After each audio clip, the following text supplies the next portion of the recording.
राजस्थान की चूरू लोकसभा सीट से कांग्रेस सांसद राहुल कसवा ने केंद्र सरकार की नीतियों पर जमकर सवाल उठाए हैं।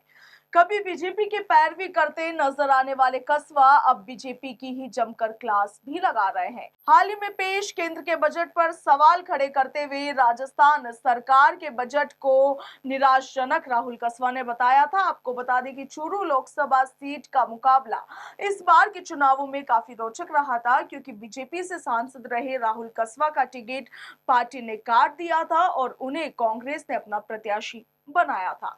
इस सीट पर राहुल कसवा ने एक बार फिर जीत हासिल की और बीजेपी प्रत्याशी देवेंद्र झाझड़िया को कड़ी शिकस्त दी थी। वहीं अब उन्होंने सांसद आदर्श ग्राम योजना पर सरकार को घेरा है।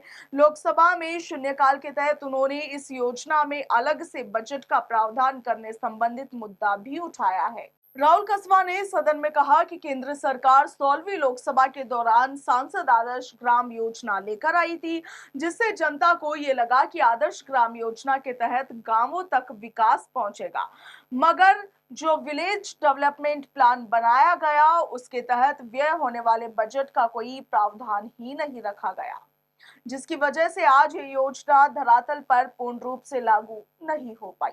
उन्होंने कहा कि ग्राम विकास योजना बीडीपी के तहत करोड़ों रुपए व्यय होने का प्लान बनाया गया था, मगर इस प्लान के मुताबिक होने वाले कार्यों के लिए धनराशि का कोई प्रावधान तय नहीं किया गया। इसके साथ ही राहुल कसवा ने आगे कहा कि गांवों में कितनी राशि और कहां से उपलब्ध करवाई जाएगी, ये प्रावधान भी नहीं होने से योजना धरातल पर सही रूप में आ नहीं पाई है। सांसद आदर्श नगर ग्राम योजना आंकड़ों के आधार पर रिकॉर्ड में तो पेश हो गई है, मगर वास्तविक रूप से तय प्रारूप के मुताबिक कितने गांव सांसद आदर्श ग्राम योजना के तहत कार्य नहीं हुए हैं और इसीलिए उन कार्यों के लिए धनराशि जारी करने के लिए स्रोत जारी किया जाना अति आवश्यक है।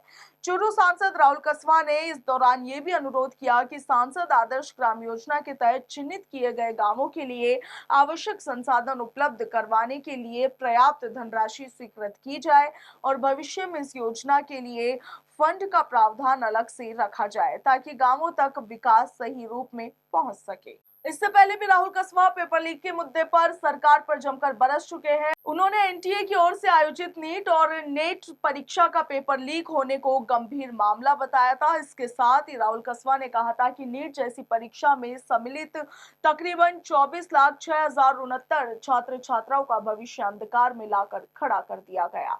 उनका कहना था कि आज सरकार हर क्षेत्र में पारदर्शिता की बात कर रही है, जबकि देश में शिक्षा और स्वास्थ्य जैसे महत्वपूर्ण स्तंभ ही कमजोर होते जा रहे हैं। तो विकसित भारत के स्वप्न को किस तरह से साकार कर पाएंगे।